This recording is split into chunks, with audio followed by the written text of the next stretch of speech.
नमस्कार दोस्तों, कैसे हैं आप सब। नीट पोस्टपोनमेंट को लेकर के मैं ये वीडियो बना रहा हूँ आपको बताने के लिए अभी तक क्या क्या हुआ। इसके पहले हमने एक वीडियो बनाया था जो कुछ नीट के एस्पायरेंट्स थे जिन्होंने मेरे साथ मिलकर के दिल्ली में एक वीडियो रिकॉर्ड किया था, जो कि मैंने आपसे शेयर किया था। बट उसके बाद भी बहुत सारा कन्फ्यूज़न बच्चों के मन में है कि आखिर हो क्या रहा है, पोस्टपोन होगा कि नहीं होगा, क्या चल रहा है, एडमिट कार्ड आएगा कि नहीं आएगा। तो कुछ मैं इंपॉर्टेंट बातें इस वीडियो में आपसे करना चाहता हूँ। मैं स्टार्टिंग से आपको बताऊँगा कि हुआ क्या और उसके बाद हमने अभी तक क्या किया है। 8 तारीख को हम पहले दिल्ली में मैं एक्टिविस्ट के साथ में हम गए थे और हम दोनों ने जाकर के पहले एजुकेशन मिनिस्ट्री को, हेल्थ मिनिस्ट्री को एक मेमोरेंडम सबमिट किया था, जिसमें हमने कुछ फ्रेश पॉइंट्स के साथ में कुछ नई डिमांड्स को रखते हुए सरकार के सामने अपनी बातों को रखने का प्रयास किया था।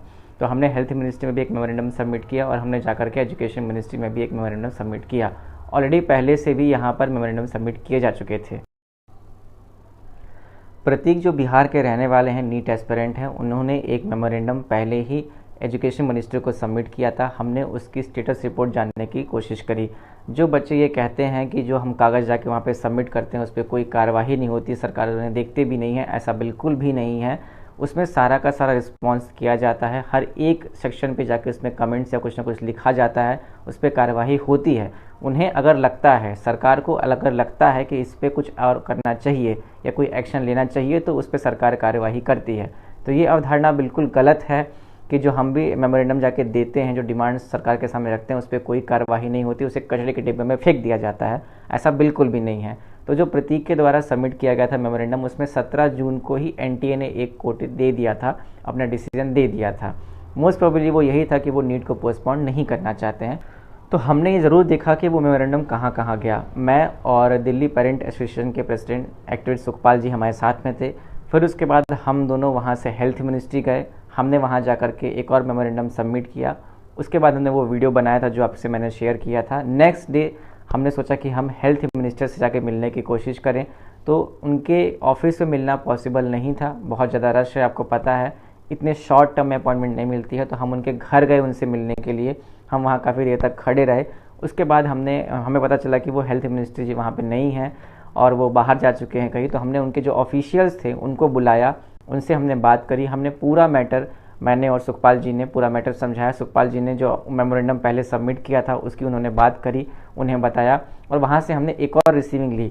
हमने ये भी रिक्वेस्ट करा कि प्लीज़ आप इसे जल्द से जल्द तक मिनिस्टर सर के पास पहुँचाएँ ताकि इस पर कार्रवाई हो। परीक्षा की तिथि 17 जुलाई है, पेपर बहुत नज़दीक है, बच्चे बहुत परेशान हैं, लगातार डिमांड्स कर रहे हैं और उनकी डिमांड जेन्युइन है। जो मेमोरेंडम हमने सबमिट किया था सेम हेल्थ मिनिस्ट्री का, वही हमने जा कर के उनके आवास पर भी जाके उनको दिया। उसके बाद सुखपाल जी और मैं, हम दोनों लोग जा कर के पीएम आवास में गए। हमने कोशिश करी वहाँ पे श्री नरेंद्र मोदी जी से मिलने की, शायद पॉसिबल हो पाए। हमें पता था कि ऐसा कुछ होगा नहीं, बट हम कोशिश तो कर रहे थे। तो हम वहाँ भी गए, बट हमें वहाँ से ये बोला गया कि आप ऑफिस ही जाइए, आप आवास पे नहीं मिल सकते हैं। और ऑफिस में पहले ही सुखपाल जी ने एक मेमोरेंडम दे रखा हुआ है। तो कुल मिलाकर के ये जो चीज़ें हैं इन दिनों भर हुई। अब पूरा दावेदार सरकार के हाथ पर है। ऐसा भी नहीं है कि सरकार को पता नहीं है, ऐसा भी नहीं है कि उनके पास डिमांड्स नहीं है, और ऐसा भी नहीं है कि वो डिमांड पे कार्रवाई नहीं कर रहे हैं। बात सिर्फ सरल शब्दों में ये है कि यदि सरकार चाहती है कि एग्ज़ाम को पोस्टपोन करना है तो वो करेंगे। यदि वो चाहती है पोस्टपोन नहीं करना है तो वो आज एडमिट कार्ड या कल तक रिलीज़ कर देंगे। दूसरी जो मीटिंग की बात चल रही है कि पीएम ऑफिस में मीटिंग हो रही है या एजुकेशन मिनिस्ट्री में मीटिंग हो रही है या हेल्थ मिनिस्ट्री में मीटिंग हो रही है, हम जब गए, मैं और सुखपाल जी जब गए तो हमें कोई ऐसी वहाँ पे इन्फॉर्मेशन नहीं मिली। हमने उसी के बेस पर ट्वीट किया, बताया कि हमारे पास, मतलब हम दोनों लोगों के पास ऐसी कोई इन्फॉर्मेशन, या हमसे जो जुड़े लोग हैं उनके पास कोई ऐसी इन्फॉर्मेशन नहीं है। हो सकता है पत्रकारों के पास ऐसी कोई इन्फॉर्मेशन हो, यदि है तो अब तक कुछ ना कुछ आउटकम निकल के आना चाहिए था। बट एक तरफ एक कोई मीडिया हाउस है जो ये बोलता है कि मीटिंग चल रही है, दूसरी तरफ ये बोलता है कि बच्चों ने पोस्टपोनमेंट के लिए जाकर के कोई मेमोरेंडम दिया है, वो तीसरी तरफ ये बोलता है कि एडमिट कार्ड रिलीज़ होने वाला है। तो ये आपको स्वयं समझना है कि सत्यता कहाँ पर है, कौन सच बोल रहा है, कौन झूठ बोल रहा है, कौन क्या कर रहा है। बट जितनी चीज़ें हमने करी वो मैंने आपके सामने रख दी हैं स्पष्ट तौर पे। यदि आप चाहते हैं कि आपके कोई और क्वेरीज़ हैं तो मैं और सुखपाल जी हम कोशिश करेंगे कि हम एक यूट्यूब लाइव सेशन या ट्विटर लाइव सेशन कर सकें जहां पर आपकी क्वेरीज़ का हम रिप्लाई कर सकें। तो पिछले इन दिनों में हमने यही किया, अपने स्तर पर पूरी कोशिश करी। सुखपाल जी बहुत मेहनत कर रहे हैं, मैं पर्सनली उनसे मिल के आया और मैंने देखा कि वो आप सबके लिए वाकई में काम कर रहे हैं। वो यहाँ वहाँ भागते रहते हैं, मेमोरेंडम सबमिट करते हैं, क्वेरीज़ करते हैं, डांट भी पड़ती है कई बार, वहाँ से भगा भी दिया जाता है कई बार। जैसे ऐसा हो सकता है, ऐसा होता है कि लोग सुनते नहीं हैं। तो हमने अपने हिसाब से ये जो चीज़ें करी मैंने आपके सामने रख दिया है। सरकार के पास पूरी इन्फॉर्मेशन है, मेमोरेंडम्स पे भी कार्रवाई हो रही है, डिमांड्स उनको पूरी पता है।